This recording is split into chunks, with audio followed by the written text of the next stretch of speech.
Hey, what's up guys? So today I'm doing a little different video. And not really, I'm still talking about queer people. That's not different. And I apologize if I look gross this morning. I'm just dead this morning, so apologies. So today I want to talk about Once Upon a Time. I commented on my last Les talk that I might do a separate video on this week's Once Upon a Time because there are lots of feels going around about this week's Once Upon a Time. And I definitely have some feels. And I thought I would just talk about my thoughts and feelings on this episode. Yeah, that's essentially what I want to do. Okay, so I'm going to start off by saying that I liked the episode. I did. Okay. I know a lot of people are really upset and mad about the episode, and for reasons that I totally get. I really do get it.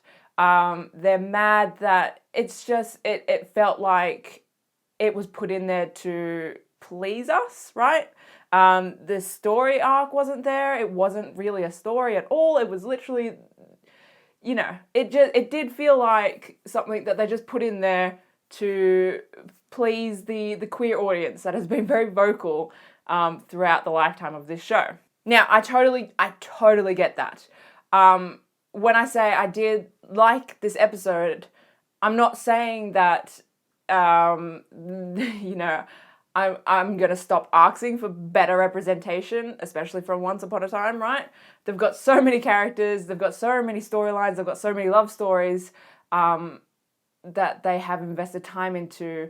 They have enough time and storyline and characters to invest into a proper queer relationship, right? So this absolutely does not mean that I'm going to stop asking for better representation, and this video is not me saying that anyone should stop asking for better representation. It's not me saying that this was a good storyline. It was a good story arc. I'm not saying anything like that. I'm just saying it was cute. And I enjoyed seeing these two fairy tale characters falling in love.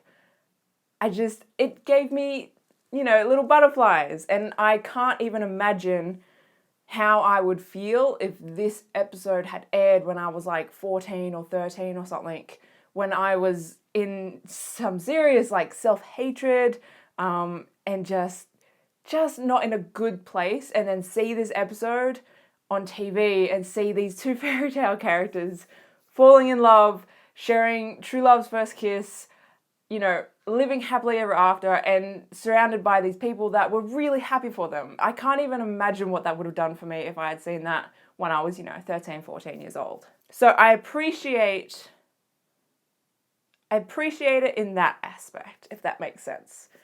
I adore Ruby. You guys know that. I have shipped Ruby with Belle since like season 1. They have been like my OTP, and I guess we could all agree now that Ruby was totally in love with Belle. Like, come on, it's totally canon now, right? So I'm so happy that Ruby is queer. It makes me happy. I did say I had assumed it was going to be with Mulan, Ruby and Mulan, because Mulan, you know, was the other queer character in the show. And I didn't think they would create a third queer character. So I was a little surprised by that. But I did actually like Ruby and Dorothy. I'm not going to lie. I think Dorothy is gorgeous. I love her. So I'm happy with that ship. I wish we had more of like Mulan being the older, wiser gay. Just like the looks she gave like Ruby and Dorothy. She was just like, goddamn baby gays. They're drama. I would have loved like older, wiser, gayer Mulan to be more present. But yeah, so that's my thoughts on Mulan. So I know a lot of people are just mad that Swan Queen isn't a thing. I know a lot of people have got hopes for Swan Queen because it makes sense. It really does make sense. Trust me, I know, guys. it makes sense. I mean, they were in my couples that, you know, like non-canon couples that should have been canon couples. Wow, that's a sentence. Right? I put them in my list. They were like up there high, right? I can't even remember what they were. But I get it. I definitely ship Swan Queen, right? They make sense. It's like the perfect story right there. And the fact that they're not diving into that story, it sucks. It really does suck. But also, I get it, right? Again, I'm not saying it's good. Like, the reasons that I get it is not good reasons, right?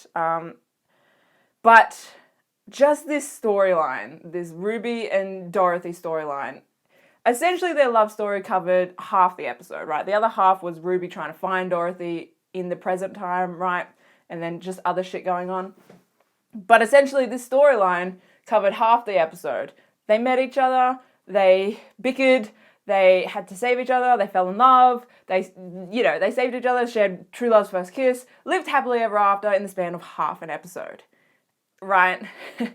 and still there were people up in arms about this episode, saying it was disgusting and saying they can't believe they did that to fairy tale characters. And like, this show has a lot of really, like, a big audience that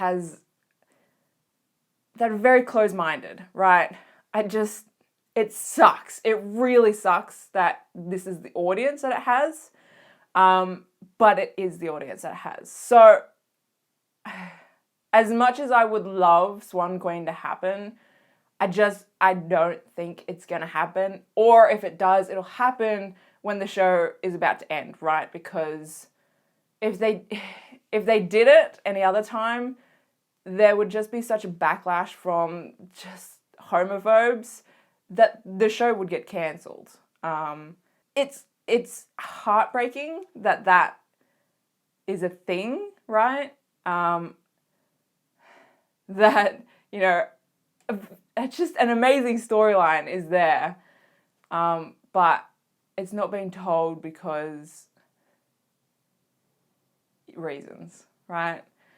So, yeah, like I said, I have a lot of mixed feelings about this episode. Without diving into the whole Swan Queen thing, because it's just, you know, I think I did like it, right? It gave me little butterflies when they kissed.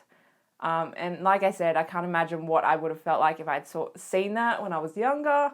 It would have given me so much hope, right? And so I think my overallness of it is a nod to the people saying, this was a good first step, right? But don't stop there. Like, I would love for you to take this further, to actually give them a proper storyline, right? It's a good first step. It's not the last step. If it is the last step, that would be horrible. But it's a good first step.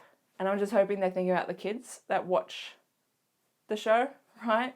Not just the white, cis, straight kids, all kids, the kids that are of all ages, kids and teenagers of all ages that are just desperately trying to find something to give them hope and to reassure them that they do have happy endings, right? There are kids watching this show that need these storylines. So, I just want to leave it at, if you are angry about this storyline, I get it, but please be careful with how you word it, because there are people out there that really needed this storyline and have the homophobes saying it's disgusting, and then also the queer community saying it's disgusting, might send a very bad message, right? So just, it's, you know, I'm all for still asking for better representation, right? Still asking for a better storyline, but be careful how you word your arguments, I suppose. Be careful how you word it, right? Because there are people that did enjoy it, that needed it, and we don't want them to feel bad for enjoying it, yeah? Okay. I didn't write any of this down, so this is just going off the top of my head, and I hope it made sense. But yeah, I hope you guys enjoyed this video. I am definitely up to talk about this, right?